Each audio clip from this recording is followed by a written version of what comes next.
mean, yeah, in your particular In my particular service, I family. have a Yeah. lot of patients that are showing up, a lot of women who are between like 30 and 50, and they're like, oh, I just got a new diagnosis of Hmm. ADHD and I'm on Vyvanse. So they're given Yeah. a stimulant and they're like, oh, I'm able to, get my stuff done way better. But my Hmm. my question is that because they have a pathology? Is there a chemical imbalance in their brain that requires the stimulant to kind of balance that out? Or are they overwhelmed in life? They have too many things on their task list, and therefore a stimulant would really help, like it really help Yeah. get everything done. So I'm wondering, should we be demedicalizing the ADHD diagnosis? Is this like, is it okay to have challenges with your attention, and should the work, instead of being given a prescription medication, should a lot, and maybe that is appropriate sometimes, but should there be a lot more work around the context of that, helping with the Mhm. overwhelm, helping with coping strategies, and lifestyle is like 80% of the intervention and the medication is 20 to 0%. Yeah, I mean, even that, like, document, it was just, like, talking about, um, like, maybe we're seeing a lot more ADHD diagnoses, but that it's maybe not being overdiagnosed because to actually get the diagnosis requires such, like, a thorough, intensive, you know, um, like, questionnaire and, like, guidelines, like, you need to go through it, and not everyone can even access that. It can be quite an expensive process, so that the through the research is showing that, like, maybe people aren't actually being overdiagnosed. Mhm. But I kind of agree that maybe medication isn't always necessary, like, our world is set up so that everyone's constantly distracted, and then for someone who, might have more of those traits will struggle more so, but I mean, I actually had a patient recently who, like, I kind of agree that she very much fits that diagnosis, and, like, the medication is really helpful, and she says it really just, like, calms the noise down in her brain so she can do certain tasks, but then there's all kinds of, like, the side effects of taking a Vyvanse, particularly for her, it's, like, the appetite suppression Yeah. and meal regularity is already such a struggle, and then you're not eating. It's like, I think she's eating 1 meal a day, and it's just like, okay, there's all these, like, nutrient deficiencies that are gonna impact your mood, which is, something that they struggle with, and then there's sleep disturbances from coming down off of the Vyvanse, and she's already at, like, the maximum dosage, and then, like, what do you do for someone once they've reached the max and their body, you know, um, what's the word? Just, like, attenuates to it, Mhm. and then what solutions do you have? So I feel like for everyone, it's like maybe there's some aspect that you need medication, but if you don't address all the lifestyle pieces, it's not gonna work Yeah. long term. Yeah. Yeah. I had a patient last week and she has been on Vyvanse for a long time, also drinks multiple cups of coffee a day, but she's having cardiac symptoms. So Right. her doctor's sending her for a Holter monitor and all of that. I was like, no. And her doctor said they're not going to refill the Vyvanse prescription. And I was like, well, also consider like reducing the coffee. Like before you do the test, Yeah. watch what I said in the end is one day do have coffee like you normally do and see how your heart reacts to that. And then the other 2 days do without and see what's going on with that because probably the two stimulants that she's taking may be having an impact on her, Yeah. right? Yeah, Yeah. you could just take coffee. Yeah. So oh yeah, going back to there was a study I read about how the ADHD is a spectrum. So there was a study they Mhm. did about the genetics of twins, and I think it was in Sweden, Right. and they did find that it is a continuous trait. Yeah. Um, oh, I did find another thing about how the possible evolutionary advantage to have, because I always wonder, like, if we have traits, there has to be a benefit, right? Or these would have been kind of pruned out over Mhm. time. So, what is it? Like, what is it about ADHD that could be helpful? And again, like you said, right now we're in an environment where that trait will be the trait doesn't get bigger, right? Like the genetic basis doesn't change quickly like that. But if we're in an environment that really accentuates that, like we're watching just little short periods of information. Yeah. Well, not as many people even read books anymore, right? So part of the training out of this is you have to take longer chunks of time doing all of the various things. But apparently foraging. So they did this study, and it was like a digital, like a virtual study, and you had to pick all of the berries on the bush and then go to another bush and pick all of the berries there.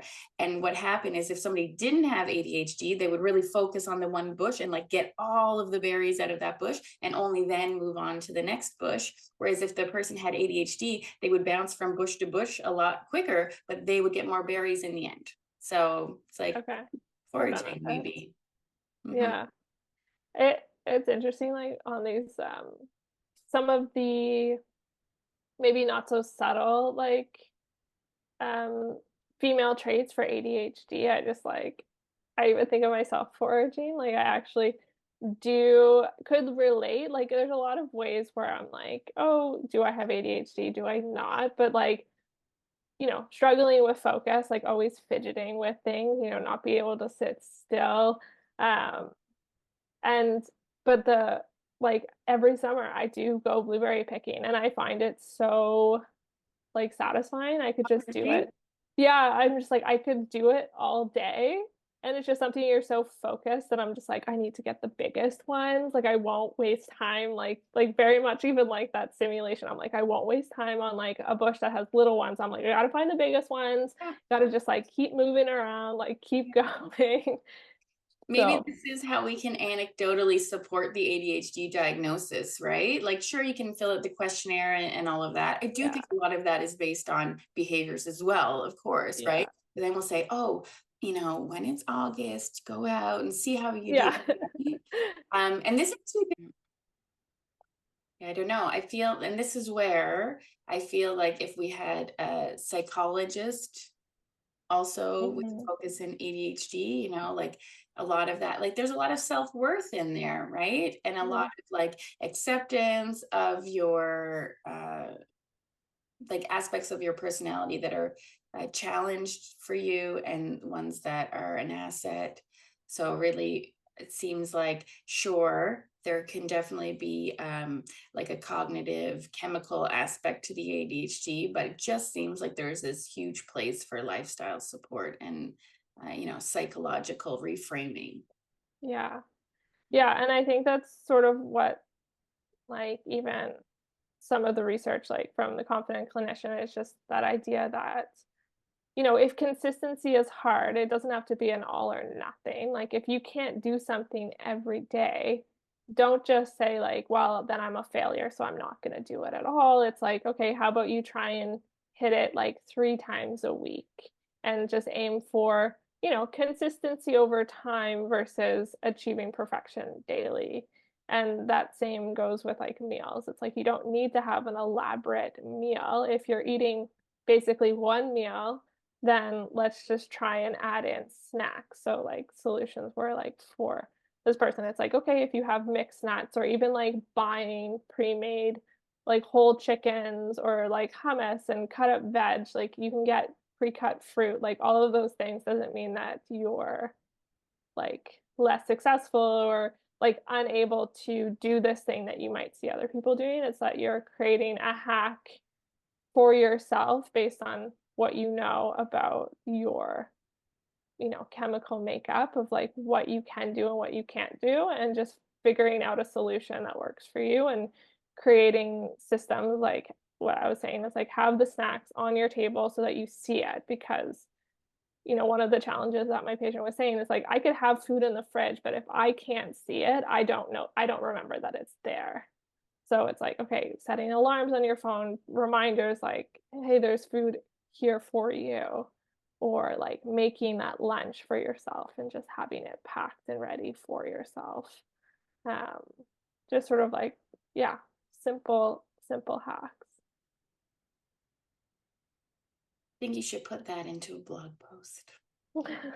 Yeah, I was thinking I mean, I even followed There was, like, a while in practice where I was seeing a lot of women with ADHD and, like, the comorbid, like, PMS, PMDD, and I think a lot of that comes down to maybe, like, underlying inflammation and, there like, if people aren't eating regularly and then they're just, getting so hungry that they're binging on foods or it's just, like, processed foods or whatever things that are gonna create, like, more oxidative stress in the body or nutrient deficiencies like anemia, and just how that might lead to more painful periods or more mood dysregulation at certain times of the month. Um, I don't remember what my point was. Um, but yeah, just like the routine for everyone and just like taking away all of that shame that people have with ADHD, especially women when they're struggling. It's like um but yeah, so what I was following different accounts that really did support like there's a dietitian that focuses exclusively on ADHD, like simple meal hacks. It's just like a couple ingredients. It doesn't have to be pretty, especially if like food isn't a, f- a main focus. Like, it's not like something I think that people are thinking about as a necessity. It's just something that they have to do to survive. And so it doesn't have to be pretty. It just has to get in like the most nutrient dense, simple foods. And so she has lots of like visuals that, just to make simple meal ideas. And I think that's more of the struggle is like not being able to think of like the meal outcome or not being able to follow these elaborate recipe instructions. So it's just like make it really, really simple. Um, so I was thinking, Mhm. um, see what other ones that I had for. um, I guess the other piece that we didn't talk about was just the conditions that need to be ruled out. The call that I was watching, it was she kind of was talking about this instance of like, when you're getting a diagnosis, especially with children, getting, like, the parents' assessment, but also, like, the teacher's assessments, Mhm. because there was these parents who were, like, thinking that their son was struggling with ADHD. They had maybe some behavioral issues, like, after school, they were getting really aggressive, and then when they talked to the teachers, they were like, "Oh, no, like, their focus is fine, like, they're good and great, and so they actually did celiac testing, and it was just that by the end of the day, this kid was, really struggling with their hunger and regulating their emotions, and, um, just that, some of these things can get overlooked, so I think things that they looked at is just, like, anemia, thyroid, looking at the sleep, blood sugar regulation, and then, like, the looking at whether fetal alcohol spectrum disorder is involved, lead poisoning, um, were sort of the ones that they talked about. So just getting like a full assessment there and maybe ruling out the celiac disease and low vitamin D and B12 and heavy metals.